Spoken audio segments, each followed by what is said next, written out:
Ninguém pode ver o reino de Deus se não nascer de novo. Quem dizem os homens que é o Filho do Homem? E eles responderam: uns dizem que é João Batista, mas outros que é Elias, e outros que Jeremias ou algum dos profetas. Disse-lhes Jesus: E vós, quem dizeis que sou eu? Respondendo Simão Pedro disse: Tu és o Cristo, Filho do Deus vivo. Bem-aventurado és, Simão, filho de Jonas, porque não foi a carne e o sangue que te revelaram isso, mas sim meu Pai, que está nos céus. E chegou a Herodes, tetrarca, notícia de tudo que Jesus obrava. E ficou como suspenso, porque diziam uns: é João que ressurgiu dos mortos, e outros: é Elias que apareceu, e outros: é um dos antigos profetas que ressuscitou. Então disse Herodes: eu mandei degolar a João. Quem é, pois, este, de que ouço semelhantes coisas? E buscava ocasião de o ver. E os discípulos lhe perguntaram, dizendo: pois, por que dizem os escribas que importa vir Elias primeiro? Elias certamente há de vir e restabelecerá todas as coisas. Digo-vos, porém, que Elias já veio, e eles não o conheceram. Antes fizeram dele quanto quiseram. Assim também o Filho do Homem há de padecer às suas mãos. Então compreenderam os discípulos que de João Batista é que ele lhes falara. Ressurreição e reencarnação. A reencarnação fazia parte dos dogmas judeus sob o nome de ressurreição. Somente os saduceus, que pensavam que tudo acabava com a morte, não acreditavam nela. As ideias dos judeus sobre essa questão, como sobre muitas outras, não estavam claramente definidas porque só tinham noções vagas e incompletas sobre a alma e sua ligação com o corpo. Eles acreditavam que um homem podia reviver sem terem uma ideia precisa da maneira por que isso se daria, e designavam pela palavra ressurreição o que o Espiritismo chama mais justamente de reencarnação. Com efeito, a ressurreição supõe o retorno à vida do próprio cadáver, o que a ciência demonstra ser materialmente impossível, sobretudo quando os elementos desse corpo já estão há muito dispersos e consumidos. A reencarnação é a volta da alma ou espírito à vida corpórea, mas num outro corpo, novamente constituído, e que nada tem a ver com o antigo. A palavra ressurreição podia assim aplicar-se a Lázaro, mas não a Elias, nem aos demais profetas. Se, portanto, segundo sua crença, João Batista era Elias, o corpo de João não podia ser o de Elias, pois que João tinha sido visto criança e seus pais eram conhecidos. João podia ser, pois, Elias reencarnado, mas não ressuscitado. E havia um homem dentre os fariseus por nome Nicodemos, senador dos judeus. Este, uma noite, veio buscar a Jesus e disse-lhe: Rabi, sabemos que és mestre, vindo da parte de Deus, porque ninguém pode fazer estes milagres que tu fazes se Deus não estiver com ele. Na verdade te digo, que não pode ver o reino de Deus, senão aquele que renasceu de novo. Nicodemos lhe disse: Como pode um homem nascer sendo velho? Porventura pode entrar no ventre de sua mãe e nascer outra vez? Em verdade te digo, que quem não nascer da água e do Espírito não pode entrar no reino de Deus. O que é nascido da carne é carne, e o que é nascido do Espírito é Espírito. Não te maravilhes de eu te dizer que importa-vos nascer de novo. O Espírito sopra onde quer, e tu ouves a sua voz. Mas não sabes de onde ele vem, nem para onde vai. Assim é todo aquele que é nascido do Espírito. Perguntou Nicodemos: Como se pode fazer isso? Tu és mestre em Israel e não sabes estas coisas? Em verdade te digo que nós dizemos o que sabemos e damos testemunho do que vemos. E vós, com tudo isso, não recebeis o nosso testemunho. Se quando eu vos tenho falado das coisas terrenas, ainda assim não me credes, como creríeis se eu vos falasse das celestiais?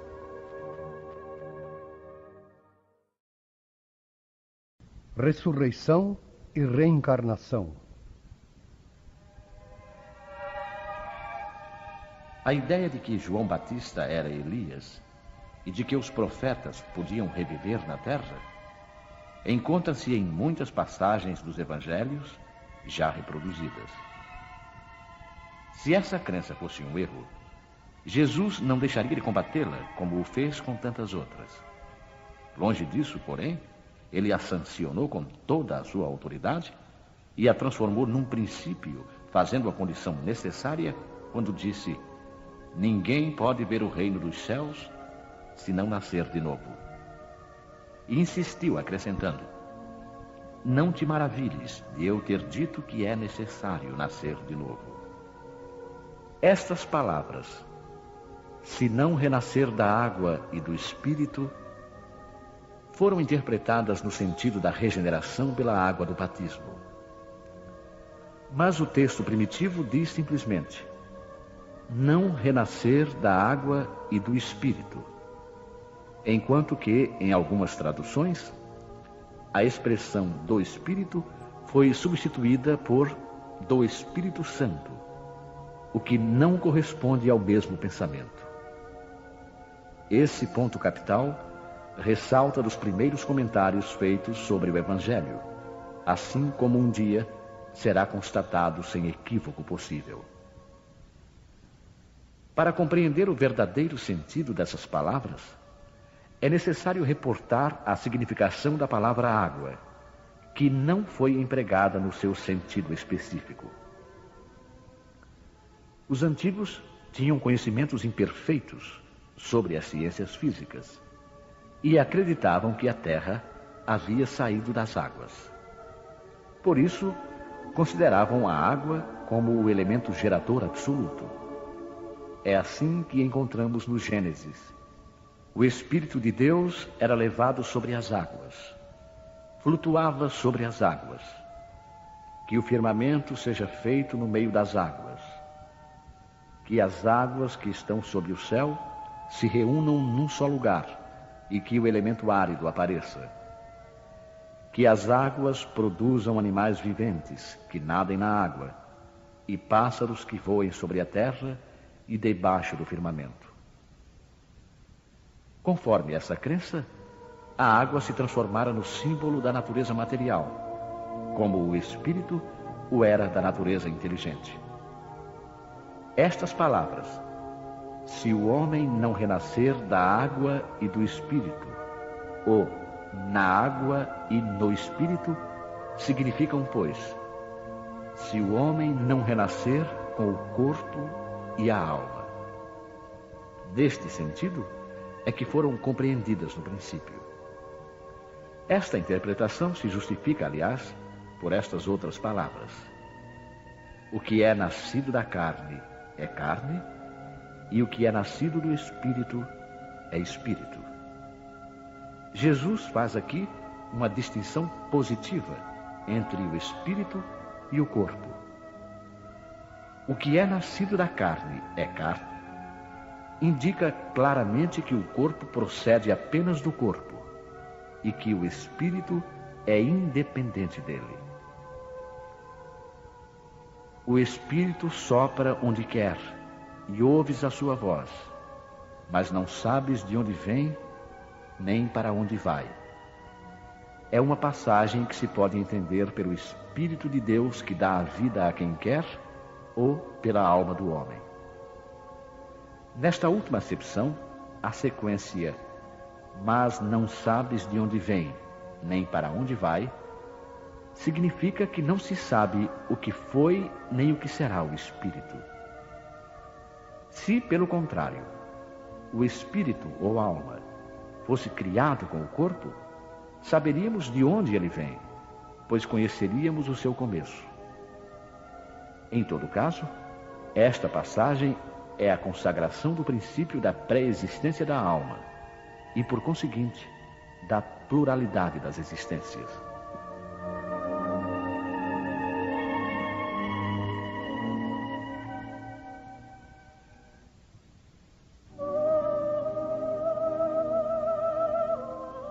Desde os tempos de João Batista até agora, o reino dos céus é tomado pela força, e os que fazem violência são os que o arrebatam.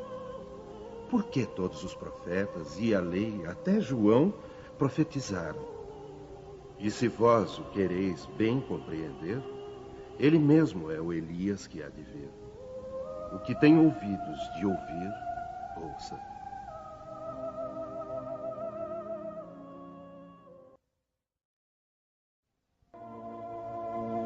Se o princípio da reencarnação, expresso em São João, podia, a rigor, ser interpretado num sentido puramente místico, já não aconteceria o mesmo nesta passagem de São Mateus, onde não há equívoco possível.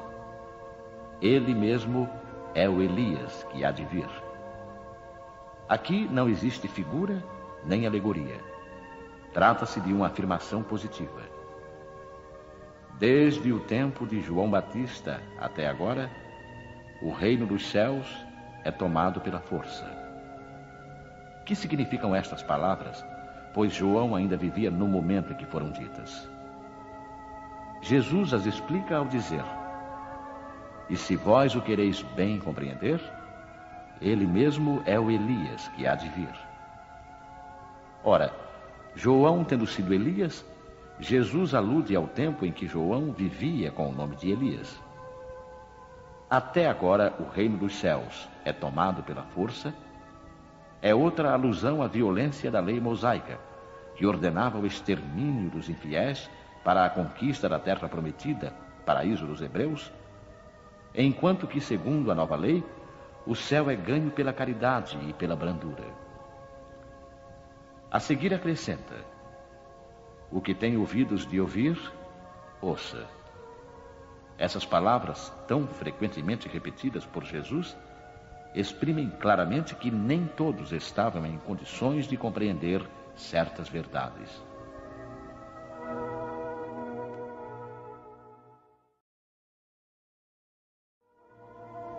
Os teus mortos viverão. Os meus, a quem tiraram a vida, ressuscitarão. Despertai e cantai louvores, vós, os que habitais no pó, porque o orvalho que cai sobre vós é o orvalho de luz, e arruinareis a terra e o reino dos gigantes. Esta passagem de Isaías é também bastante clara. Os teus mortos viverão. Se o profeta tivesse querido falar da vida espiritual, se tivesse querido dizer que os mortos não estavam mortos em espírito, teria dito: ainda vivem, e não viverão. Do ponto de vista espiritual, essas palavras seriam um contrassenso, pois implicariam numa interrupção na vida da alma.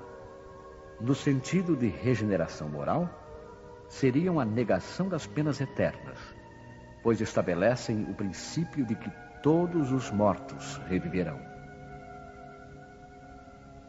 Quando o homem morre uma vez e seu corpo, separado do espírito, é consumido, em que se torna ele?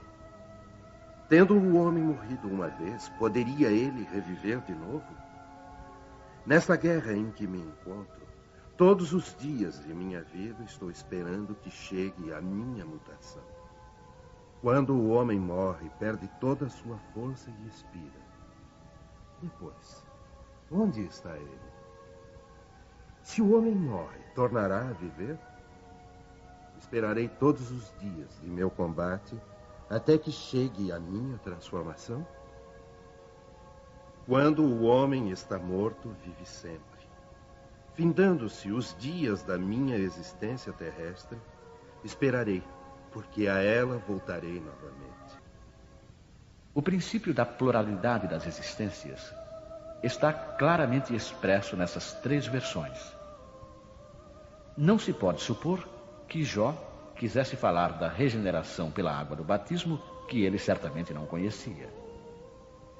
Tendo o homem morrido uma vez, poderia ele reviver de novo? A ideia de morrer uma vez e reviver implica a de morrer e reviver muitas vezes.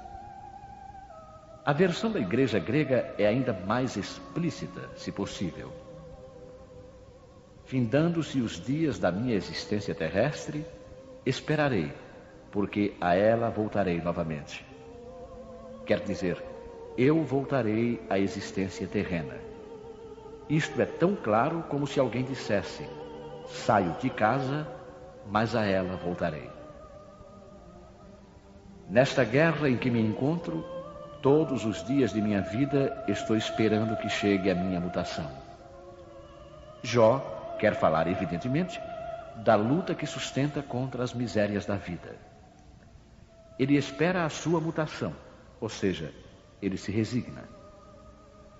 Na versão grega, a expressão esperarei parece antes aplicar-se à nova existência. Findando-se os dias da minha existência terrestre, esperarei, porque a ela voltarei novamente. Jó parece colocar-se, após a morte, num intervalo que separa uma existência de outra e dizer que ali esperará o seu retorno.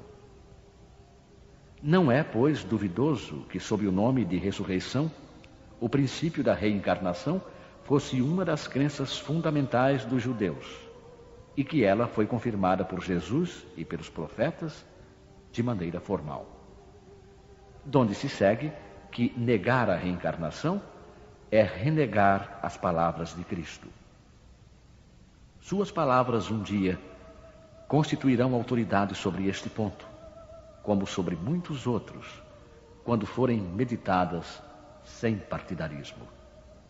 A essa autoridade de natureza religiosa virá juntar-se no plano filosófico a das provas que resultam da observação dos fatos.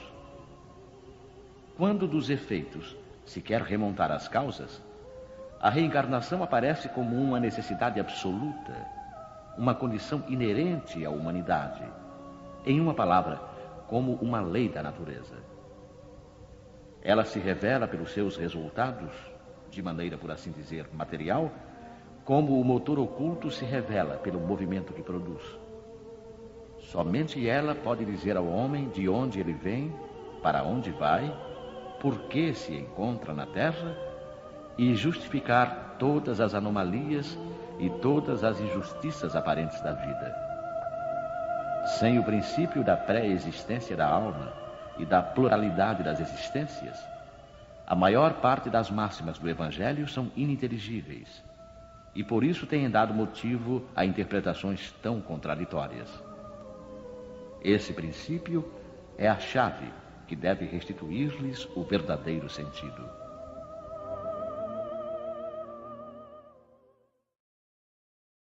Os laços de família são fortalecidos pela reencarnação e rompidos pela unicidade de existência. Os laços de família não são destruídos pela reencarnação, como pensam certas pessoas. Pelo contrário, são fortalecidos e reapertados. O princípio oposto é que os destrói. Os espíritos formam no espaço grupos ou famílias unidos pela afeição, pela simpatia e a semelhança de inclinações. Esses espíritos, felizes de estarem juntos, procuram-se. A encarnação só os separa momentaneamente, pois que, uma vez retornando à erraticidade, eles se reencontram como amigos na volta de uma viagem.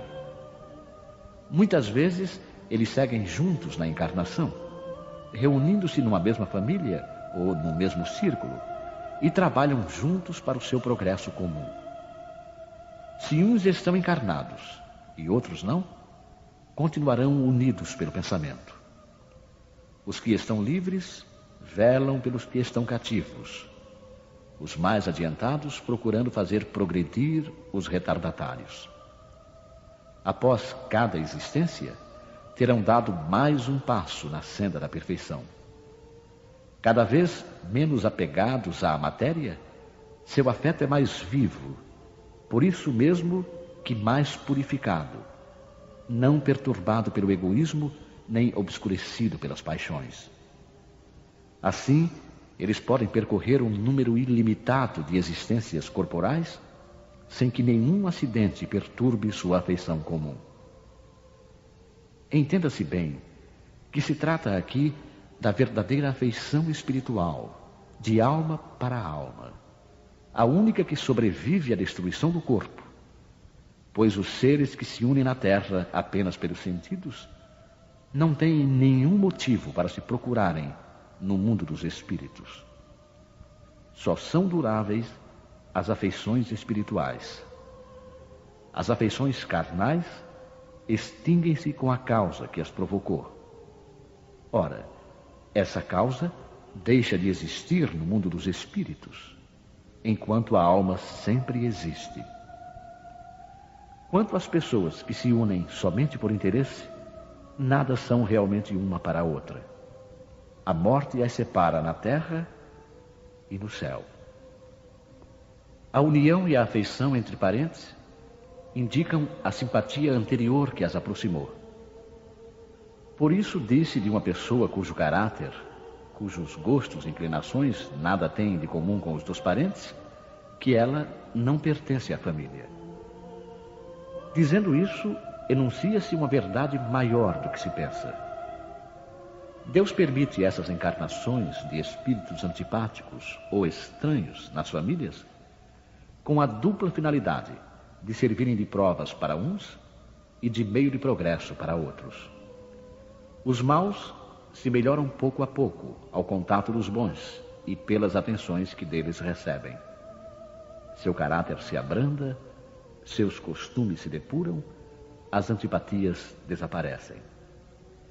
É assim que se produz a fusão das diversas categorias de espíritos, como se faz na Terra entre as raças e os povos. O medo do aumento indefinido da parentela em consequência da reencarnação é um medo egoísta, prova de não se possuir capacidade de amor suficientemente ampla para abranger grande número de pessoas. Um pai que tem numerosos filhos, por acaso os amaria menos do que se tivesse apenas um? Mas que os egoístas se tranquilizem, pois esse medo não tem fundamento. Do fato de ter um homem 10 encarnações, não se segue que tenha de encontrar no mundo dos espíritos 10 pais, 10 mães, 10 esposas e um número proporcional de filhos e de novos parentes. Ele sempre encontrará os mesmos que foram objetos de sua afeição, que lhe estiveram ligados na terra por diversas maneiras e talvez pelas mesmas maneiras. Vejamos agora as consequências da doutrina anti-reencarnacionista. Essa doutrina exclui necessariamente a pré-existência da alma, e as almas sendo criadas ao mesmo tempo que os corpos, não existe entre elas nenhuma ligação anterior. São, pois, completamente estranhas umas às outras. O pai é estranho para o filho, e a união das famílias fica assim reduzida unicamente à filiação corporal, sem nenhuma ligação espiritual. Não haverá, portanto, nenhum motivo de vanglória por se ter entre os antepassados algumas personagens ilustres. Com a reencarnação, antepassados e descendentes podem ser conhecidos, ter vivido juntos, podem se ter amado e, mais tarde, se reunirem de novo para estreitar os seus laços de simpatia. Isso no tocante ao passado. Quanto ao futuro, segundo os dogmas fundamentais que decorrem do princípio anti-reencarnacionista, a sorte das almas está irrevogavelmente fixada após uma única existência. Essa fixação definitiva da sorte implica a negação de todo o progresso, pois se há algum progresso, não pode haver fixação definitiva da sorte. segundo tenham elas bem ou mal vivido, vão imediatamente para a morada dos bem-aventurados ou para o inferno eterno. Ficam assim imediatamente separadas para sempre, sem esperanças de jamais se reunirem. De tal maneira que pais, mães e filhos, maridos e esposas, irmãos e amigos, não têm nunca a certeza de se reverem. É a mais absoluta ruptura dos laços de família. Com a reencarnação e o progresso que lhe é consequente, todos os que se amam se encontram na terra e no espaço e juntos gravitam para Deus. Se há os que fracassam no caminho, retardam o seu adiantamento e a sua felicidade. Mas nem por isso as esperanças estão perdidas. Ajudados, encorajados e amparados pelos que os amam, sairão um dia do atoleiro em que caíram. Com a reencarnação, enfim, há perpétua solidariedade entre os encarnados e os desencarnados, do que resulta o estreitamento dos laços de afeição. Em resumo, 4 alternativas se apresentam ao homem para o seu futuro de além-túmulo. Primeira, o nada, segundo a doutrina materialista. Segunda, a absorção no todo universal, segundo a doutrina panteísta. Terceira, a conservação da individualidade com fixação definitiva da sorte, segundo a doutrina da Igreja. Quarta, a conservação da individualidade com progresso infinito, segundo a doutrina espírita. De acordo com as 2 primeiras, os laços de família são rompidos pela morte e não há nenhuma esperança de se reencontrarem. Com a terceira, há possibilidade de se reverem, contanto que estejam no mesmo meio, podendo esse meio ser o inferno ou o paraíso. Com a pluralidade das existências, que é inseparável do progresso gradual, existe a certeza da continuidade das relações entre os que se amam. E é isso o que constitui a verdadeira família. Instruções dos Espíritos. Limites da encarnação. Quais são os limites da encarnação? A encarnação não tem, propriamente falando, limites nitidamente traçados, se por isso se entende o envoltório que constitui o corpo do espírito, pois a materialidade desse envoltório diminui à medida que o espírito se purifica. Em certos mundos mais avançados que a Terra, ele já se apresenta menos compacto, menos pesado e menos grosseiro, e, consequentemente, menos sujeito a vicissitudes. Num grau mais elevado, desmaterializa-se e acaba por se confundir com o perispírito. De acordo com o mundo a que o espírito é chamado a viver, ele se reveste do envoltório apropriado à natureza desse mundo. O perispírito mesmo sofre transformações sucessivas. Eteriza-se mais e mais até a purificação completa, que constitui a natureza dos espíritos puros. Se mundos especiais estão destinados como estações aos espíritos mais avançados, estes não ficam sujeitos a eles, como nos mundos inferiores. O estado de libertação que já atingiram permite-lhes viajar para toda parte, onde quer que sejam chamados pelas missões que lhes foram confiadas. Se considerarmos a encarnação do ponto de vista material, tal como a vemos na Terra, podemos dizer que ela se limita aos mundos inferiores. Depende do espírito, portanto, libertar-se mais ou menos rapidamente da encarnação, trabalhando pela sua purificação. Temos ainda a considerar que no estado de erraticidade, ou seja, no intervalo das existências corporais, a situação do espírito está em relação com a natureza do mundo a que o liga o seu grau de adiantamento.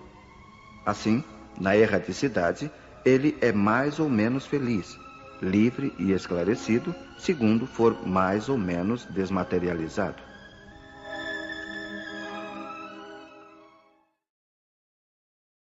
Necessidade da encarnação. São Luís, Paris, 1859. A encarnação é uma punição?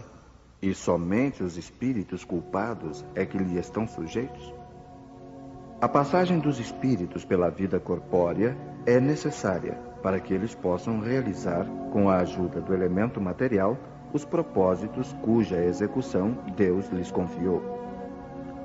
É ainda necessária por eles mesmos, pois a atividade que então se veem obrigados a desempenhar ajuda-os a desenvolver a inteligência. Deus, sendo soberanamente justo, deve aquinhoar equitativamente a todos os seus filhos. É por isso que ele concede a todos o mesmo ponto de partida, a mesma aptidão, as mesmas obrigações a cumprir e a mesma liberdade de ação. Todo privilégio seria uma preferência, e toda preferência uma injustiça. Mas a encarnação, para todos os espíritos, é apenas um estado transitório. É uma tarefa que Deus lhes impõe, no princípio da existência, como primeira prova do uso que farão do seu livre arbítrio. Os que executam essa tarefa com zelo sobem rapidamente e de maneira menos penosa os primeiros degraus da iniciação e gozam mais cedo o resultado do seu trabalho. Os que, ao contrário, fazem mau uso da liberdade que Deus lhes concede, retardam o seu progresso. E é assim que, por sua obstinação, podem prolongar indefinidamente a necessidade de se reencarnarem. E é então que a encarnação se torna um castigo. Uma comparação vulgar nos fará melhor compreender esta diferença. O estudante não atinge os graus superiores sem ter percorrido a série de classes que o levam até lá. Essas classes, por mais trabalho que exijam, são o meio de atingir o fim e não uma punição. O estudante laborioso abrevia a caminhada, encontrando menos dificuldades. Acontece o contrário com aquele que a negligência e a preguiça obrigam a repetir certas classes. Não é, porém, o estudo que constitui uma punição, mas a obrigação de recomeçá-lo em cada classe. É o que se passa com o homem na Terra. Para o espírito do selvagem, que está quase no começo da vida espiritual, a encarnação é um meio de desenvolver a inteligência.